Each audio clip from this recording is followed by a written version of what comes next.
तो दोस्तों आज से 20 साल पहले अगर आपने 50,000 का सोना लिया होता तो आज की डेट में उसकी कीमत 5 लाख होती। तो ये कैसे होती वो आप इस ग्राफ में देख सकते हैं कि सन 2000 में सोने की प्रति 10 ग्राम की कीमत जो है 4,474 रुपये थी, जो कि आज के डेट में माने 2020 में इसकी कीमत 47,000 रुपये है। तो लगभग 10 गुना का फ़ायदा हुआ है इन 20 सालों में। तो आज के वीडियो में हम लोग देखेंगे कि सोने पे इन्वेस्टमेंट फ़ायदेमंद है या नहीं, कैसे इन्वेस्टमेंट करना है, क्यों करना है और बहुत सी बातें हैं। तो इस चैनल को सब्सक्राइब करना मत भूलिएगा और वीडियो पसंद आए तो लाइक करना भी मत भूलिएगा।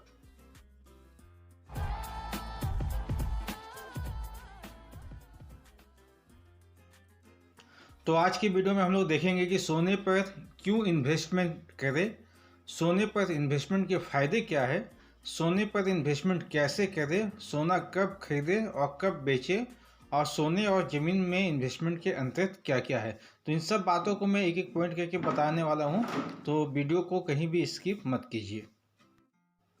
तो पहले पॉइंट पे हम लोग आते हैं कि सोने पर क्यों इन्वेस्ट करें।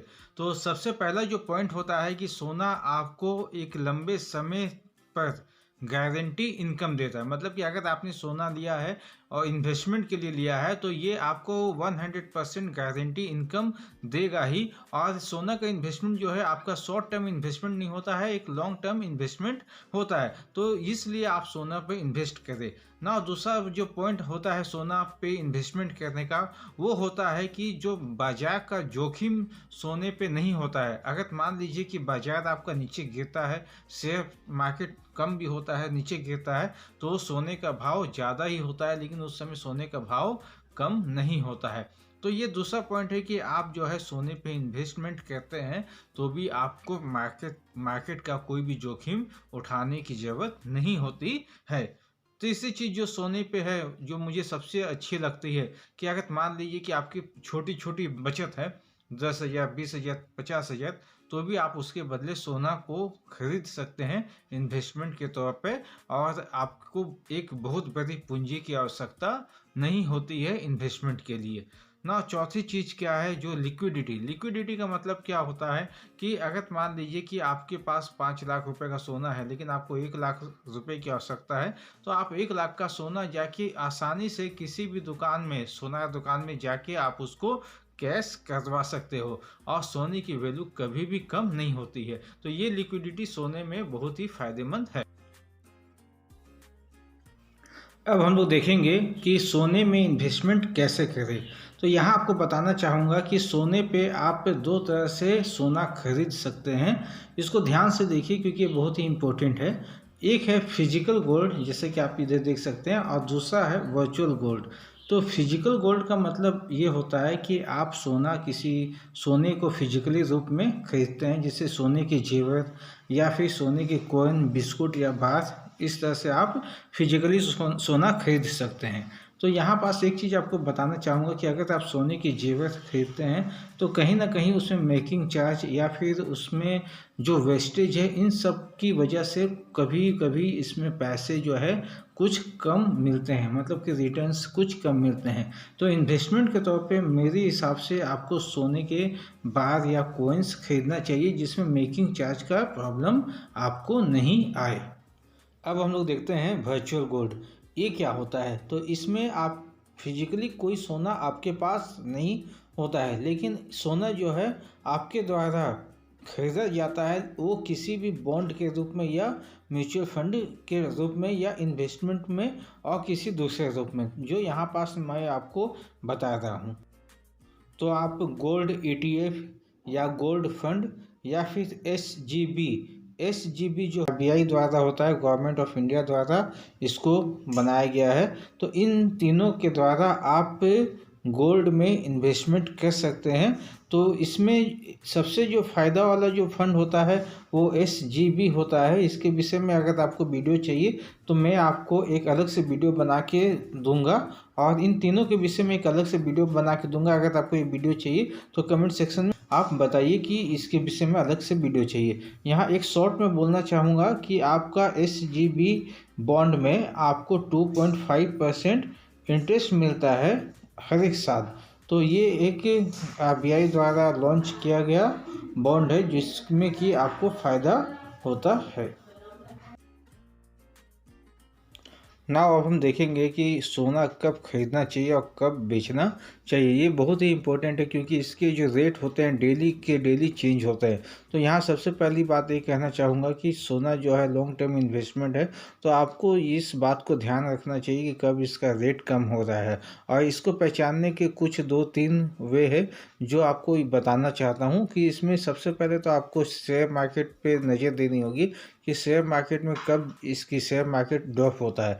अगर शेयर मार्केट ड्रॉप हो रहा है इसका मतलब है कि सोना का रेट कहीं ना कहीं हाई होने की संभावना है। तो उस समय आप सोने पे निवेश नहीं कर रहे। अगर आप चाहते हो कि सोने को बेच के पैसा ले तो वो समय अच्छा होता है क्योंकि शेयर मार्केट ड्रॉप होने से इसकी रेट कभी हाई होती है। दूसरी बात क्या है कि अगर आपके पास कुछ ऐसी इन्फॉर्मेशन आई हो जहां पास RBI अगर अधिक करेंसी छापने की बात कर रही है या नोटिफिकेशन निकाल रही है तो भी उस समय आप सोना खरीद सकते हैं, निवेश कर सकते हैं। और जो इसमें तीसरी बात है कि मुद्रास्फीति के समय भी आप सोना खरीदने के लिए अच्छा समय होता है। अब हम लोग देखेंगे कि सोना और ज़मीन इन दोनों की एक कंपैरिजन करेंगे जिसमें कि बताएंगे कि किस में आपको ज़्यादा फ़ायदा है और किस में आपको कम फ़ायदा है। तो इसको थोड़ा ध्यान से देखिए। तो अगर इन्वेस्टमेंट की तरफ से देखें तो इन्वेस्टमेंट अगर गोल्ड पे कम है, मतलब कि हम लोग छोटे छोटे अमाउंट गोल्ड पे इन्वेस्ट करके एक बड़ी अमाउंट बना सकते हैं।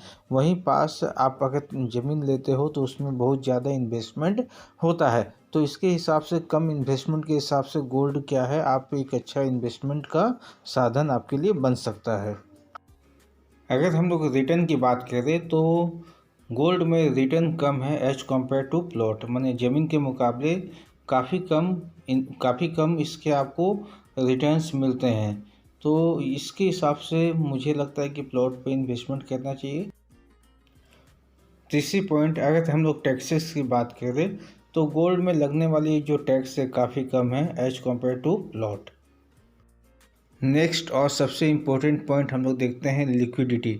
लिक्विडिटी का मतलब होता है कि आप जो है जिस सामान को किस तरह से आसानी से कैश में चेंज कर सके। तो जैसा मैंने पहले भी कहा था कि गोल्ड अगर आपके सामने कोई सुनार दुकान है तो वहाँ जाकर आप एक्सचेंज कर सकते हैं।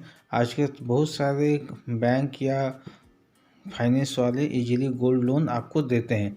तो यानी गोल्ड को बहुत जल्दी कैश करवा सकते हैं आसानी से।